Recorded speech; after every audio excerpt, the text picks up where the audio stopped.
Hey guys, how's it going? Welcome back, and welcome to my quickest computer review on the entire internet. Anyways, so here's the scoop. I got it for free from a friend. He just got a new computer. I completely nakeded the hard drive of all existence ever that there was ever software on it, and I ended up in the end putting Windows 7 on it, Home Premium. Works well. At least there's still a million updates for it. I found a standalone version of Windows Movie Maker, got that installed, works awesome. I was actually quite impressed at how fast it processed in a 1080p Ultra HD video file. That was like, holy cow. Runs games, of course. I like Need for Speed Undercover, it's one of my favorite games. And so it'll actually run even Far Cry, if I can find a copy of that somewhere again. It's got USB ports on it. It's got like 3 USB ports. It's got a 56K modem.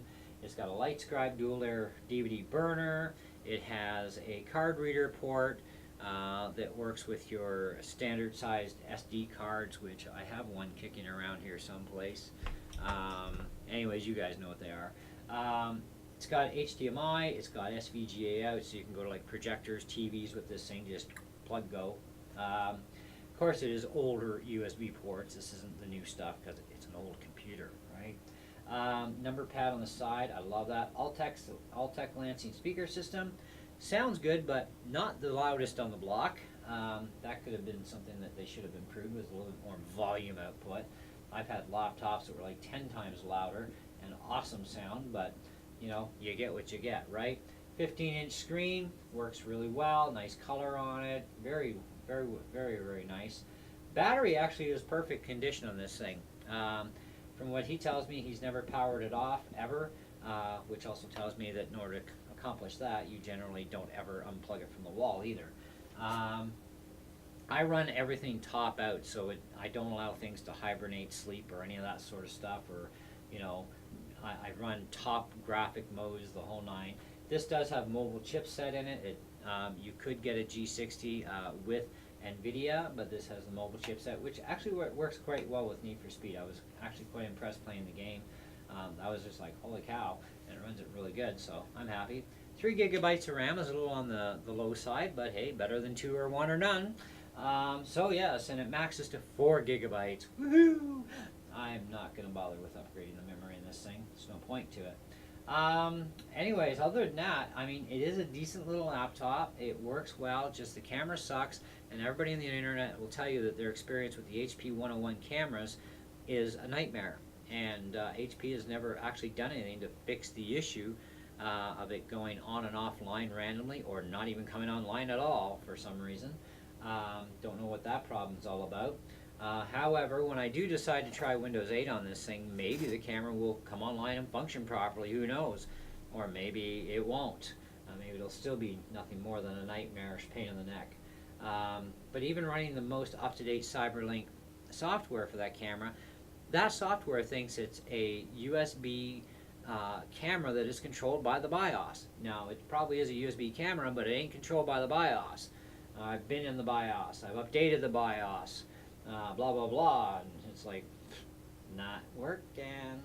Anyways, so maybe one day I'll sort it out. We'll let you know if I ever do find a fix. But the Wi-Fi works great. It surfs really well. I was actually quite impressed with how well it surfs. I live in the country as it is, so we're usually slow, but even for our slowness, this thing actually does surf pretty decently. That's not bad. So I won't have problems running YouTube and being able to watch videos if I wanted to, that sort of thing. It's a kick-around machine for me. It didn't cost me anything, so I'm not out any money. But even if it did cost me something, I still would have been giving you the same rating of 3 out of 5 because the camera sucks balls. You're not gonna likely have a very good experience with Windows 8, or you might, maybe, but you're definitely going to have a nightmare with 10. And I ran into my problem myself with, if you go back on my video channel on YouTube and you look up my Dell laptop problems that I had, and on a very new computer that was not running 10 very well. In fact, it gave me a lot of problems that almost bricked the machine, and Dell didn't give a crap to do anything about writing new drivers for that laptop to be acceptable for tan, blah blah blah, the list goes on. And I said, screw yous, you can go stuff it, and I'm going to buy a Mac again. And I've been happy ever since, but I still like PCs nonetheless. But given the choice, I'll take a Mac any day. But that's just me. Everybody's different. Besides, I run Windows 10 on my Mac flawlessly with no issues, and I can run any OS I want on my Mac. So there you go. But anyhow, staying on the side of the laptop though, for what I'm going to use it for, I have some music programs to still install. I'm hoping I can find an old version of Far Cry because I know that'll run on it. I mean, it is dual core, 2 gigahertz, so no problems there. And even though it's only 3 gigabytes of RAM, it'll still run the program just fine. So it's going to be my little fun machine to experiment with and have some fun. And I like the fact that I now have a standalone version of Movie Maker, which I'm going to transfer over to the PC side of my Mac, to the Windows 10 program. Then I can have some more fun with Movie Maker again, because I love Movie Maker. I adore it, man. It's just like, it's the coolest program ever for doing video editing. And it's simple too, you know, or it can be complicated if you want it to be. I just like the fact that I'm used to it, you know, and I like how it works. I can whiz in and out of there and do whatever I want, boom, boom, boom, boom, and, you know, it's great. So other than that, I got nothing really else to tell you. I know someone's going to ask, I mean, what should you pay for one of these machines, even though the camera probably isn't going to work? Well, it's kind of up to you. I mean, the way pricing works, it's worth as much as someone's willing to pay you for it, to be honest. But I would probably say around the $250 range wouldn't be too obscene. And I am talking Canadian dollars here. But I would say that's probably about the range you're looking at. You know, it is going to work fine with Windows 7. It is a 64-bit machine. It is dual core. You can max the RAM to 4 gig if you wanted to. I don't know if there's any third-party hacks to get more RAM in there, other than you can use a USB stick for more RAM. That can be done. And that speeds you up a little bit, but not a whole hell of a lot, you know. The Wi-Fi is great. It works great. You've got the Ethernet. You've got the DVD Light Scribe Dual Air Burner. I mean, it has a lot of adoring features that make it valuable.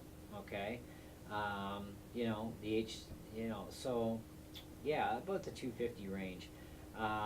But other than that, I would probably suggest that if you really want access to a webcam, stay away from all the G60 series laptops for sure. Those are the ones I do know about, or any laptop, or HP laptop in this case. Any HP laptop that has the HP 101 camera, I would stay right clear of those laptops, because you're probably going to run into hassles even with the newer models. You may or may not. I can't say for sure. I mean, I don't build the machines. I just, you know, review stuff for you guys that I personally use. But anyhow, that's pretty much it that covers this video. If you have any questions, feel free to ask. I'll do what I can to answer them. Otherwise, yeah, I'll let you know in time if I do decide to run Windows 8 and how it goes, and if I ever do get the camera back online. But anyways, in the meantime, thanks for watching, and catch you on the next one. Ciao.